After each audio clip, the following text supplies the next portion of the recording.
Hi there, this is Billy Earl, and welcome to DELMARVELOUS Music. We have an honored guest here today. Those of you that watch us on the channel over there on YouTube, you'll know John from the Furnace Town series of bluegrass and brew and barbecue. It's a great event. They got something coming up in September, 7th and 8th.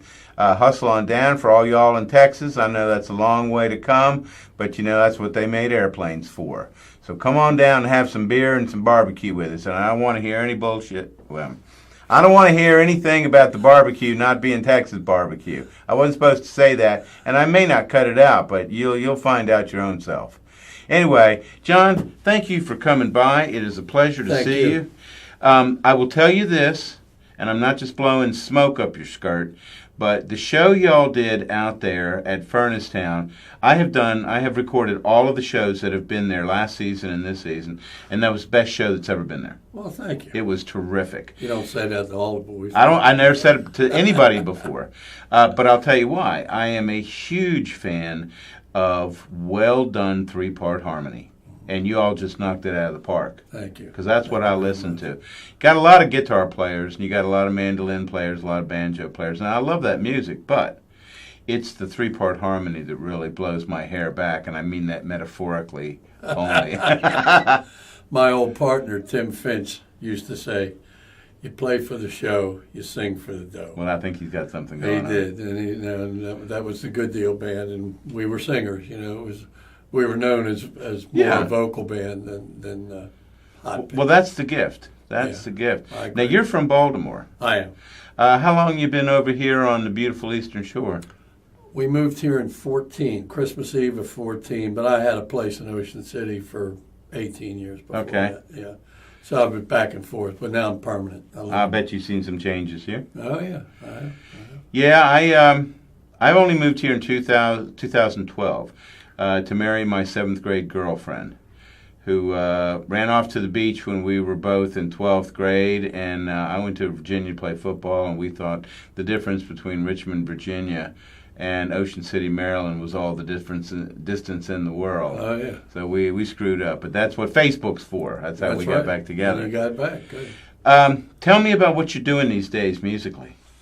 I'm kind of slowed down. I do the shows like you saw, get one of those once in a while. Go back to Baltimore, Washington, play one now and then. I'm hooked up with some people back there. Okay. So I don't play bars anymore, things like that. I hate bars, yeah. Yeah, well, they're okay. They have their place, but I spend probably, if you added all the time together, I probably spent 5 straight years standing up in a bar. Right. Right. And it's just, they're too long, 3-4 hours. I don't like to play that. When I was with Good Deal, we did one-hour concerts. Yeah. We were on a concert circuit, and I got used to that. So I don't want to play 3-4 hours in a bar. That's a better way to do it. It is. When I first started playing, I played in Texas, and I played actually behind chicken wire. And about midnight, when people would get snot slinging drunk, they would throw their beers up against the chicken wire and get soaked. You're going to do some original music today, aren't you? I'll do you a couple. Yeah. Tell me a little bit about what goes through your mind when you're thinking about writing a song. It's really funny. We were talking before. I don't know where the inspiration is, and I really need it. I can't sit down and say I'm going to write a song. Okay. A song will come to me, an idea, very fertile in the morning, when I'm first waking up in the morning. When you're lying there thinking about getting up and something will hit you, and the rhymes come easily. Uh-huh. They come easily then. But the hardest part is putting the words and the music together. Oh, yeah. And but I get ideas. There's a story on one of my CDs. It's probably a little wordy, but the CD was meant for publicity, so I wrote a lot of things on there. Mm-hmm. But for a while, I had a fixation. I'm a city boy. Okay. My wife is from Milford, Delaware, on a farm. Okay. So I've written that theme 2 or 3 times about this, the connection between city boys and country girls, that kind of stuff. I get it. So that's what goes through my mind. Okay. Now, you've played all different genres of music, haven't you? I have. Yeah, I started in folk like everybody my age. And fool with it. Never was my big thing, but it was an outlet, and we learned from each other. You know, back then everybody played together, learned, and picked up licks and picked up tunes and learned how to play. And then I moved on. I was in the Army after that, and I got into a little bit of country because I was out in Texas like you. And I got to listen to good country music out in Texas. Mm-hmm. And I got into that. And when I came home, it was almost immediately bluegrass. You know, bluegrass was always me because I have roots in Virginia and West Virginia. And in fact, there was no bluegrass when I was a little kid. My grandmother just called it old music. That's old music. Old music, old music, you know, and stuff like Faded Love. She would sing that stuff. So, you know, but then I played some rock and roll for a while because my friends were into it. But I was telling you, I traded a Martin guitar for a Gibson ES 355 stereo. Right. And about 3 weeks later, each of us called the other back and said, no, we got to trade back. And then it was all bluegrass. Well, isn't it a funny thing about how certain guitars just kind of speak to you? Yeah. And they feel right, and they sound right, and everything's hunky-dory. And then the next person picks it up, and they don't get any of that. Nope. They're very personal. Yeah. Yeah, a friend of mine, I'll mention his name, Mike Munford. I don't know if you know who he is. He was Banjo Player of the Year. I do not know that name. He's a great musician. But he played Tony Rice's guitar. Oh. And he said, I hope Tony never sees this, but he said, John, I couldn't get anything out of it. You know, he said it was buzzing and the action was too low for me and stuff. Really? But listen to Tony play it. And the tone just flies out of the guitar. It's the player. Yeah. And the guitar. You got to have something good to start with. But, you know, very... but he said, I couldn't get any sound like Tony got. Wow. He's a good guitar player, but...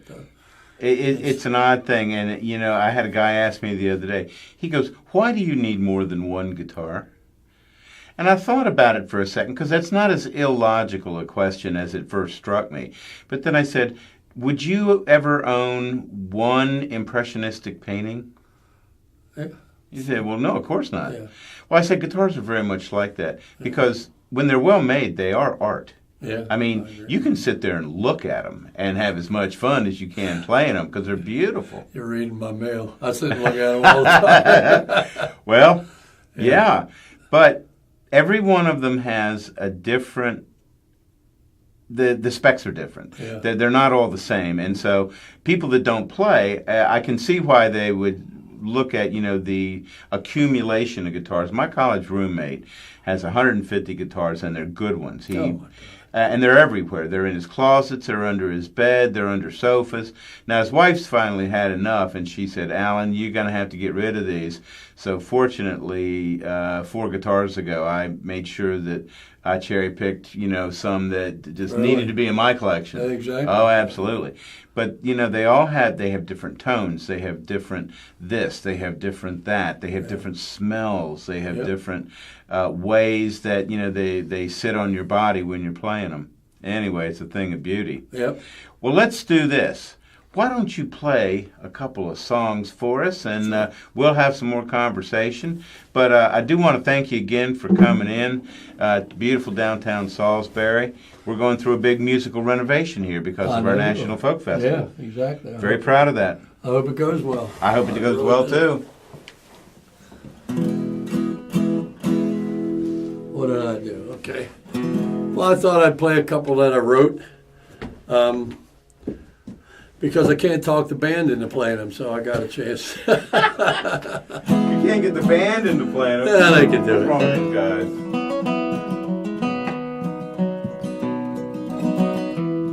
It's My Old Girl. You like old guitars? This was 1959. It's been ill-treated, but I didn't do it. I found it this way, but it's not. It's called If Ever There's a Day When You're Lonely. And I don't know where it came from. Okay.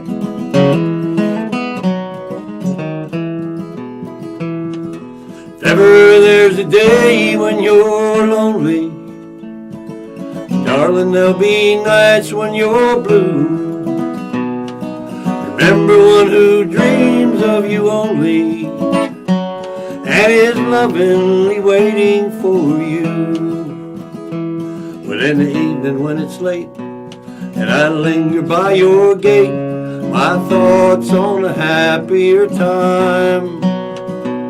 Before you left home with your heart that had to roam, leaving dear ones and my love behind.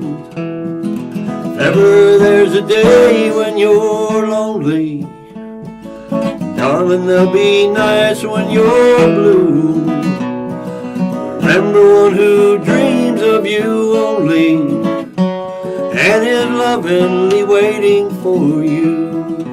And on some future day, when you're lonely far away and your heart just needs someone to care, pack your suitcase and come home. I'll be waiting all alone, listening for your footsteps on the stair. If ever there's a day when you're lonely, darling, they'll be nice when you're blue. Remember one who dreams of you only and is lovingly waiting for you. If ever there's a day. Beautiful work. Beautiful work. Thank you. Well done. I'm just gonna sit over here. I'm gonna pretend like I'm in the seats, in the expensive seats. You want to keep on going? How you Yes, want sir. to do it? All right. You're on a roll, brother. Okay. Now this one, it's a little bit of a nod to Hank Williams. Okay. I'm a dyed-in-the-wool Big Hank fan. Williams fan. Not just his music. I'm a fan of his soul. Yeah. You know, when you think he was 29 years old when he died, and the career that he had, and the work that he wrote, you know, I mean, how can somebody write that kind of pathos at 26, 27 years? I don't know, especially under the influence, but Yeah. I consider him a personal hero on a lot Oh, of yeah, fronts. he really was. I mean, you know, I don't know what his life was. I didn't know his personality. But anyway, just made it.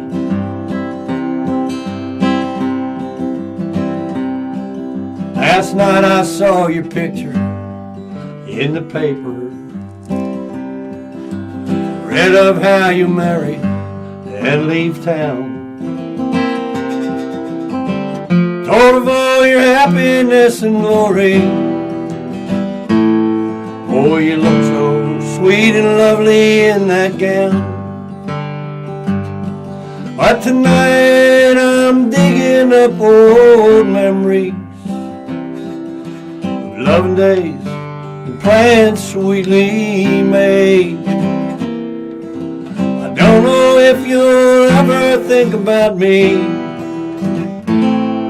or will you regret all the loving words you said?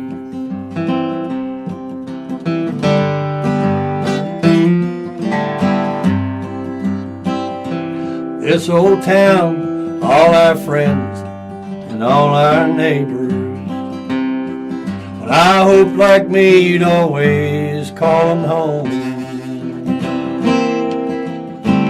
Never thought I'd ever be without you,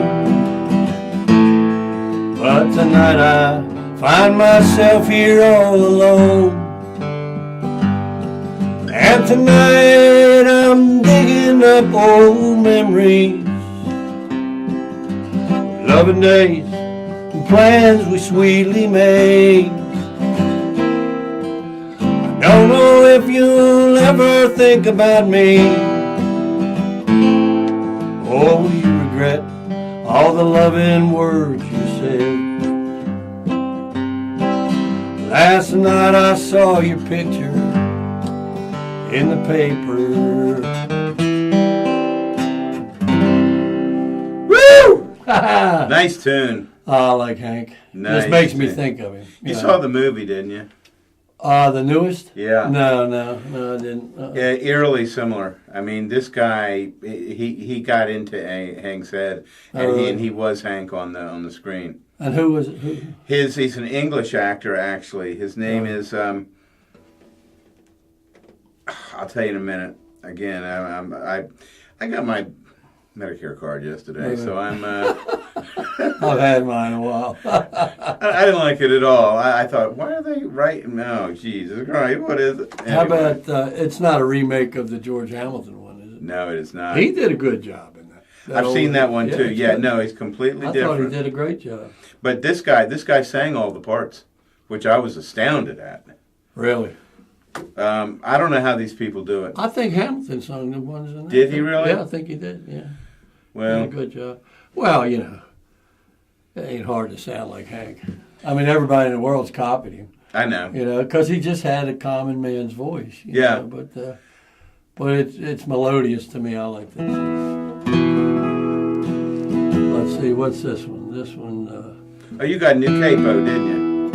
No, I. Or the other one fell apart. Actually, there's a sad story behind this capo. Oh. Friend of mine, I don't know if you ever heard of him, he was a great luthier, and his father is still alive. His name's Tom Morgan, and his name was Scott Morgan. And he was one of the best guitar fix-it guys I ever met. Okay. He left that in my house one time when he came down to play. He's passed away now, is when I speak of him in the past. But I had told him, I said, I'll send it back to you. He said, don't worry about it. And then he died. You know, he didn't last long after that. But he was Scott Morgan. What took him? He had a bad heart. Okay. A young man. I mean, he just had a bad heart. You know, he was one genetically bad heart. So I don't know how old he was when he died. He wasn't young, but he wasn't old. You know. This is one of those country girl city boy songs. Okay. I hope I can do this. But I heard of folks that died. It was a lonesome year before, and they left her 100 acres, mostly rock, just a little more. That place was just too big, and those rocks too hard to dig. And in her eyes I saw the pain she wore. By the old rusty gate, I had rested in the shade, weary on my journey down the line.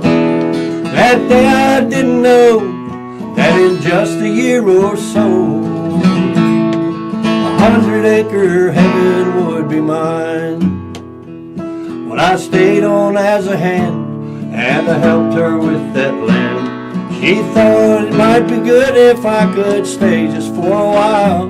My days of labor flew, and my feelings for her grew, and I found my payment lying in her smile. By the old rusty gate, I had rested in the shade, weary on my journey down the line. That day I didn't know that in just a year or so, 100-acre heaven would be mine. Now time I realized it was a simple turn of fate that led the way for me to stay there by that rusty gate. Had I just gone on walking, I would spend my life alone, not 100-acre heaven for my own. By the old rusty gate, I had rested in the shade, weary on my journey down the line. That day I didn't know that in just a year or so, 100-acre heaven would be mine. That day I didn't know that in just a year or so, 100-acre heaven would be mine. Pretty. Well done. That's an old song. I wrote that 30 years ago, I guess. It's been recorded a couple times. How early did you get a start on music? Playing, I was 14. Okay. Yeah, that was the folk time. I was in high school, and you know everybody was playing a guitar. The Weavers, Smothers Brothers. Yeah, Peter Woody Paul and Guthrie. Mary. Yeah. I was a little bit of a snobby purist. I was a Joan Baez, Cisco Houston, Woody Guthrie. You know, I like the pop people. Don't get me wrong, but I've always kind of leaned toward the what I thought were the more real side of it. Well, now, what did you think of Dylan when he came on? I love Dylan. Yeah. I still do. I mean, he's a caricature of himself now, but I think I was just talking about him the other day to somebody. you know, people think he's gruff and all, but he's one of the most musical people I've ever heard. I've never heard him sing sharp or flat. You know, I mean, as gruff as that voice is, he's right on the money with it, et cetera. And I like his personality, too. You know, you read about, I've heard him talk about his days with Joan Baez. He said, she saw us as, you know, marching banners down. King and Queen of the Left. Yeah, exactly. Yeah. And he said, I was just writing music, man. He said, I was in it for the fun, you know, and I liked what he said. But, you know, you can't beat a line, the pump don't work because the Vandals took the handles, man. He's just a cool writer. You know? He wrote some amazing things, and I remember back in those days, I was relatively unaware that somebody could be cool and musical and all that, but still have something significant to say about the way we live our lives. Yeah, he did. I didn't know that. I mean, I hadn't gotten into Guthrie yet. Yeah. So, you know, if I had, I would have known that. Well, he was the man for his time. He would. Somebody dropped him right in the calendar where he belonged. You know, really. Yeah. I mean, when you think about the wars and, you know, the civil rights and all that stuff, he was right there. Mm-hmm. You know? It might have been easy for him. You know, if he's that crafty.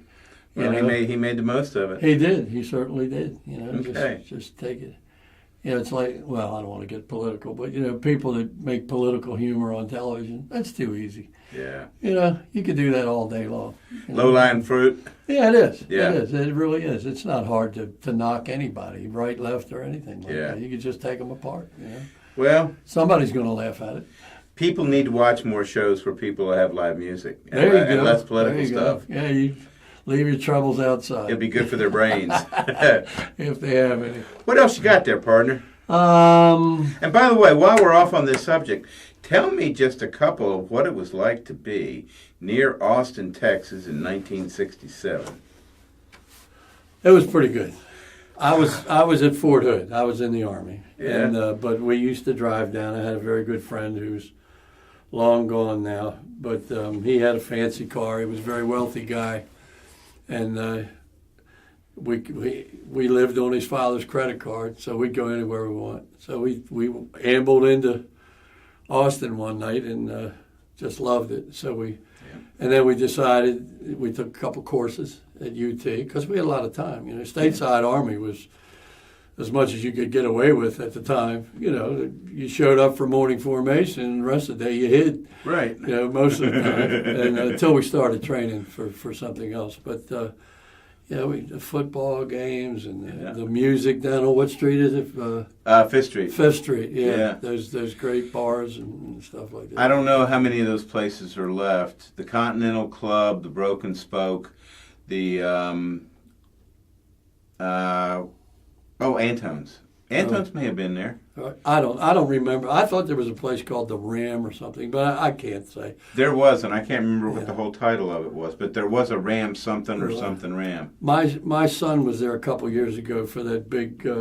They have a festival, a music festival. What's it called? The Southwest. South by Southwest. South by Southwest, and it just knocked him out. He said it was really a great. It's music, it's media, it's food, it's everything that life ought to be, and very little of what it shouldn't be. Yeah, it was pretty good. And Texas people. Yeah. I mean, I don't know how they are today, but if they're anything like they were back then.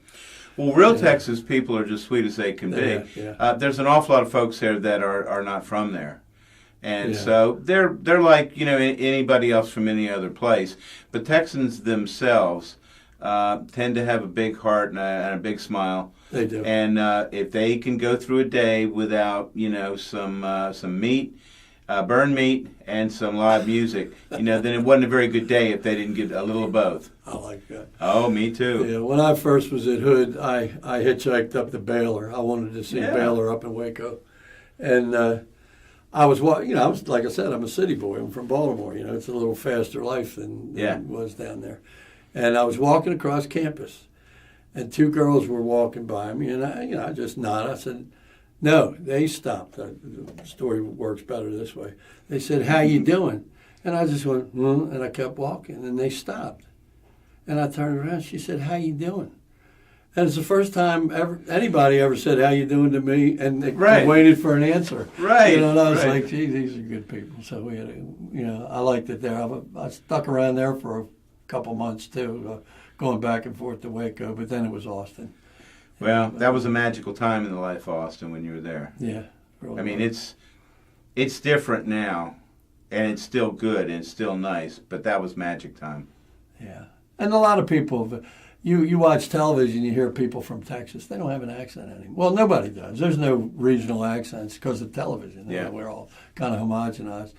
But I love a good, Right, like screen. Marty Robbins said, a South Texas drawl. Yeah. Mr. Shorty. But you want a tune? I do. All right, let's see what we got here. This one might be slightly autobiographical. Okay. It's called You Wish You'd Come Along. Recorded this with Good Deal Bluegrass.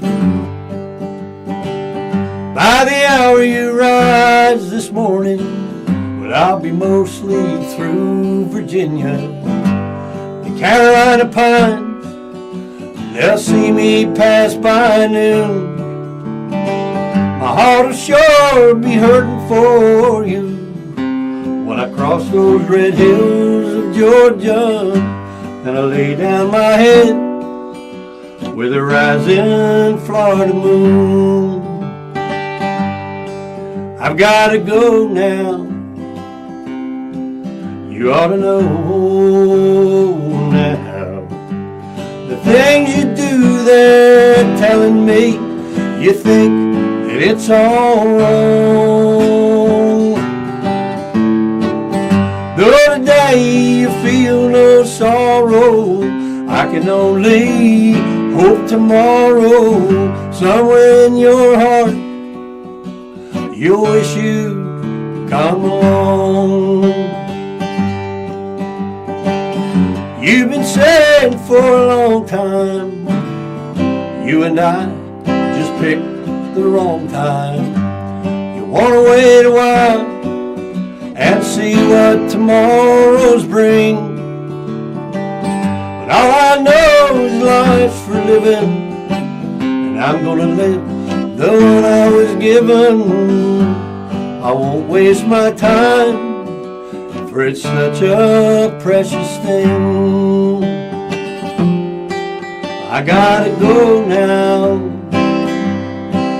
You ought to know now. The things you do, they're telling me you think that it's all wrong. Though today you feel no sorrow, but I can only hope tomorrow, somewhere in your heart, you wish you'd come along. Though today you feel no sorrow, but I can only hope tomorrow, somewhere in your heart, you wish you'd come along.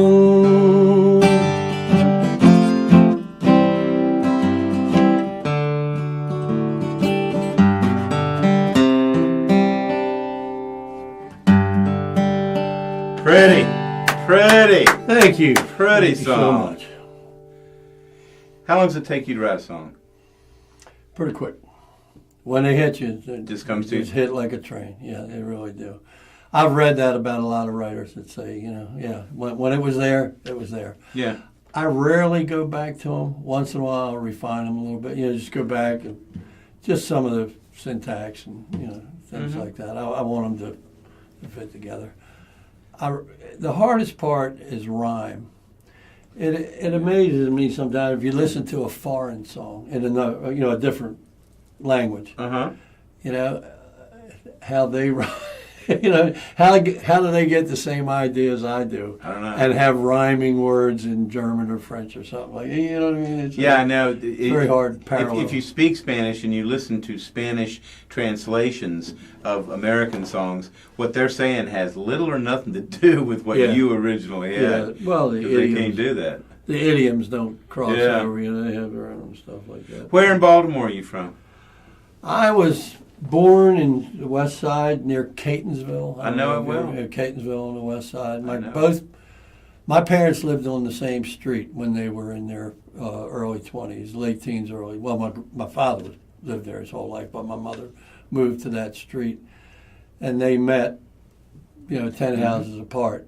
So both my grandparents were on the same street. So we lived out there, and then we lived in the city. I'm mostly a city boy. I've been all over town. Yeah. My wife and I lived right downtown on Mount Vernon Place. That's right. I know it well. Yeah, you know it well. Yeah, we had. I went to school in Baltimore. Oh, did you really? UB. Oh, really? UB-doo. Well, you know where I lived. Yeah. I lived right on Mount Vernon Place. Right on the square.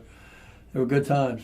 My kids still work up there. I love Baltimore. My kids work on Mount Vernon Place, right? Do they really? Yeah, half a block from our old house. So. My daughter and her husband lived in Baltimore for 3 years, and then they got jobs in Washington, and they didn't want to leave. Yeah. Washington is an interesting city, but it doesn't have the personality that Baltimore has. It does. It's not a hometown. Nah. It's not a hometown. I love Washington. I don't like playing there because it's brutal. Yeah. I mean, just getting in and out is horrible. Oh yeah, the really traffic hard. will kill you. Yeah, when I used to play in Washington, which I did a lot, price went up. Where'd you play? Well, we played. I had a band called the Good Deal Bluegrass Band, yeah. And Mike Aldridge was our dobro player. So we played the DC circuit, played the Birchmere quite a bit, and places like that. Play a lot of private work. Like I said, I shun the clubs if I can. Yeah. But DC has great private work. It pays well. Yes. And they usually treat you well and bring you in, bring you out. They're courteous to the musicians, et cetera, et cetera. Yeah. Government type stuff. That's right, yeah. I hadn't really thought about that. And high corporate, very high corporate. I remember we played 4th of July one time in Roslyn, Virginia, on top of a building. We were above the fireworks. We sat on this roof of this. Wow. We were looking down at the fireworks. Very cool. By the Roosevelt Bridge. It was over in Roslyn, yeah. So, but there was good music there. And good work there and good money. Yeah. Very good, so. You got another tune? I do. You want to hear one? I do. Let's see. I like to pick this, but I'm not picking well.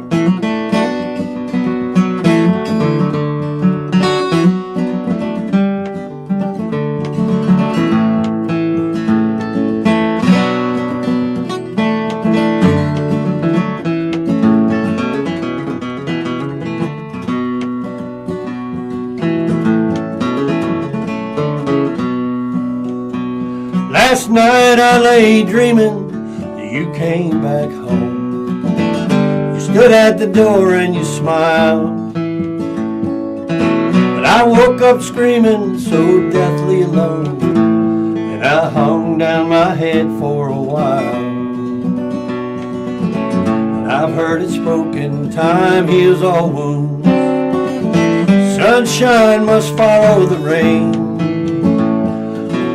Hearts that are broken, they're colder than tombs. No love to warm them again.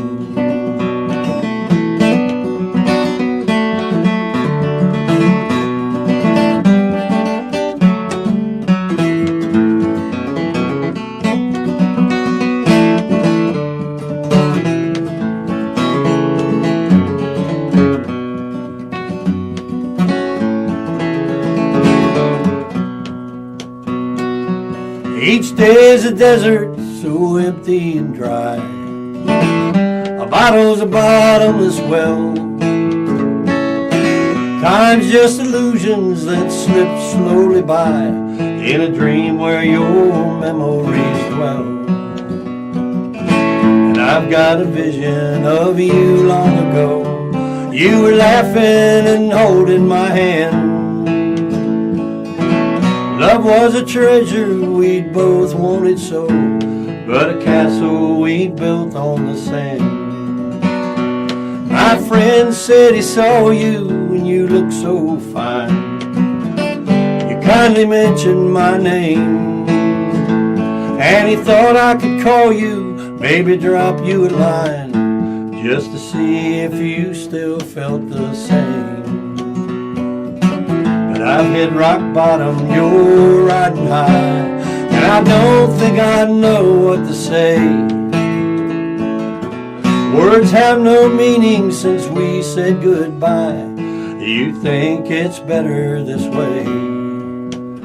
Maybe you think it's better this way. How can you think it's better this way?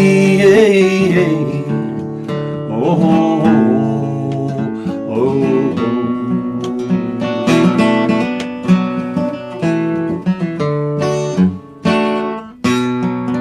I can't hold on to this pick for some reason. It's slipping out of my hand. I got them days. Yeah. Wow, that was good. Good. Thanks. You got a wonderful voice. Thank you. Thank You know, you. it's rich. Well, it's holding up. Yeah. Yeah. My grandmother used to say, hey, after 40, you don't have a voice. She always told me that, 'cause I, when I was a kid working. She'd say, you better do it now, because after 40, your voice goes away. Well, I think with a lot of people that's true. I don't know why exactly. That was 31 years ago, so Yeah. I'm happy. But you got to work it. I mean, I sit home, I sing every day for an hour, Yeah. hour and a half, every day. I mean, it's not that it's not work to me. I just like to sit and sing. No, it beats watching television. Yeah. Well, hopefully, if you keep doing things, you'll last a while. Yeah. Now your band over at Furnacetown was from all points. Yeah. East and west. Right. Dave lives in Eldersburg, Maryland now. He's from Martinsburg, West Virginia. Okay. Scotty's in Front Royal, Virginia. That's Bradley, the bass player, is in Annapolis, and Tommy lives in Hyattsville. Okay. So, but we've been those guys. I love playing with them. I'm going to confess something to you. Okay. That band has never rehearsed once in history, ever. How do you guys do We that? were a pickup band. We played a place called the Friendly Inn out in Howard County. It was a great bluegrass venue. And, we all know each other from other bands. Right. We were all in other bands. And I had a regular gig there. 26 years we played there. And, they just showed up. And we started playing standards. Standards you can play. Right. If you're Everybody good, you knows can play it. standards. But then, they just, whatever I'd come in with, they're good enough to follow it, you know what I mean? And we have a pretty wide repertoire in that band. Yeah, you do. We probably have 200-300 songs in that band. Okay. And like I said, I tell you honestly, never rehearsed. I've never been in a room rehearsing with those guys once. That's in my life. astounding. It is astounding. How cool is that? It is good, and that's why we like each other. So you're making magic. Yeah. It is. Rehearsals have a way of turning people against other people. That's for sure. We'll flub it once in a while, but it's rare. I didn't hear a note out of context when we were at Furnacetown. It was a thing of beauty. Well, we thank you, and we share a taste. They like the music. We all like the music that we all like. And, Yeah. So I'm looking forward to it. By the way, how can people get hold of you? They can go. I have a website. It's John Odell Music, all one word. John Odell Music at where the heck .com? is it? Yeah, .com. .com, That's right. yeah. No, I'm thinking of my email. I'm sorry. Yeah. Yeah, go to the website, and everything's on there. Nice The website. history of the band, and Yeah. and a lot about the Good Deal band that I was in for. We beat the road for 12 years with that band. And, Okay. Yeah, and we broke up some years ago. Yeah. Sadly. Marriage. Yeah. And then Mike passed. So I was playing country music with Mike Aldridge and some guys I just heard from today, Greg Harden and Gant Kushner. And that was a great time. We played really old, high quality country music. Mike played pedal steel. I love pedal. I wish I had learned how to play pedal steel. It's like a choir. Oh yeah. It is. It's like a choir. Yeah, and there's so many variations of it. Robert Randolph plays sacred steel. Yeah. It's a Pentecostal thing from New York City. Yeah, I've heard. But on the other hand, he'll go, batshit crazy, and right in the middle of a song, and he'll break into Jimi Hendrix. Yeah. It's strange. It's a beautiful thing. Yeah. That's what makes live music the magical thing that it is. Yeah. That you can do stuff like that. My favorite times. Mike and I, we used to sit in his basement. He had 3 pedal steels set up. Mm-hmm. We would literally sit there for 8 hours, like you and I are sitting here. When we were done, you couldn't get out of the chair. Your body was so stiff from sitting there. But, he was on the steel, and just me, the 2 of us. And I'd sing, and he'd play the steel, and best music I ever played in my life. Yeah. So, And you don't find many people around here who play pedal. it's hard. I'm working on a guy. Frankie Nana. Yeah, sure. Yeah. Well, he's a good steel player. I didn't know that. And he doesn't fool with it because there's no place to do it here. There's Yeah. no bands to do. And I'm trying to get him back into it because he took lessons from Mike Aldridge years ago. I wouldn't be Or surprised. a lesson. Yeah, Mike usually only gave one lesson. One lesson. Yeah, that was, You're done. Well, he'd give him enough. He'd say, I'll see you in 3 years when you can do all we did today. And they rarely came back. I didn't know him, but we went to the same high school. Oh, really? Yeah, High Point High School in Beltsville, Maryland. Is that right? Yeah. How about that? Well, there you go. Small world. Small world. It is a small world. Okay, you got one more tune? If you don't, that's fine. But if you do, Let me do one. all right. All right, you can cut it out if you want. You can Ain't cutting nothing out. You people at home, you should count your lucky stars. You got one more. This is called. I didn't write this for my wife, but it's a theme like you would have written it for your wife. Okay. It's called "Talking to the Wind."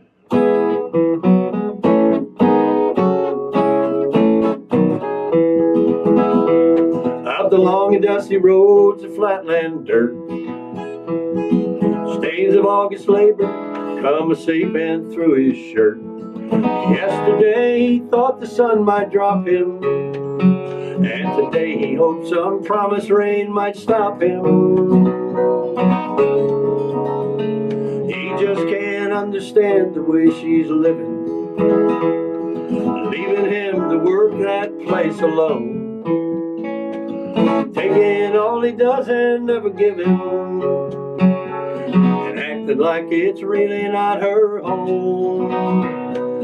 She won't think he's leaving, but she don't know he set his mind to go. By tonight she'll start believing he wasn't talking to the wind this time, Ooh, talking to the wind. All the nights he laid alone and thought it over, seeking words to show her she was wrong, fearing that he lost his will to love her, and I wondered if she'd care if he was gone. She didn't hear him when he said this time it's over. She didn't listen when he said this time I'll go. She didn't show the least concern when he said I'll not return. He might as well be talking to the wind, She won't think he's leaving, but she don't know he set his mind to go. By tonight she'll start believing he wasn't talking to the wind this time, Ooh, talking to the wind. She didn't hear him when he said this time it's over. She didn't listen when he said this time I'll go. She didn't show the least concern when he said I'll not return. She might as well be talking to the wind, She won't think he's leaving, but she don't know he set his mind to go. By tonight she'll start believing he wasn't talking to the wind this time, Ooh, talking to the wind.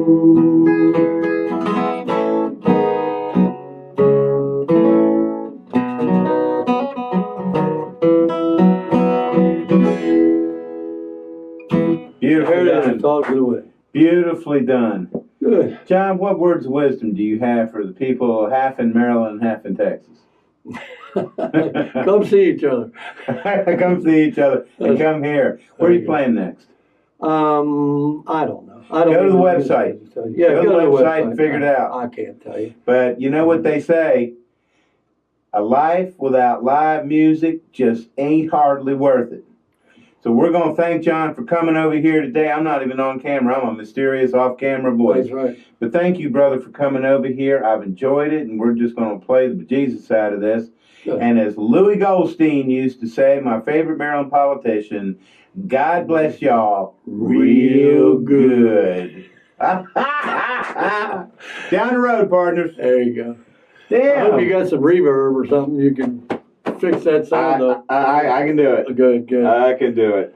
I saw Louis one time. He said, "You'll like this," because he said, "People always ask me, you don't seem tired." He said, "You all over the place. You don't seem tired." He says, "I got a secret." He says, "I carry an extra pair of shoes." He said, "And I'll stop from one place to another. I pull over, I change my shoes." He says, You've got him down. Oh, Louis was great. Yeah. He was the greatest thing.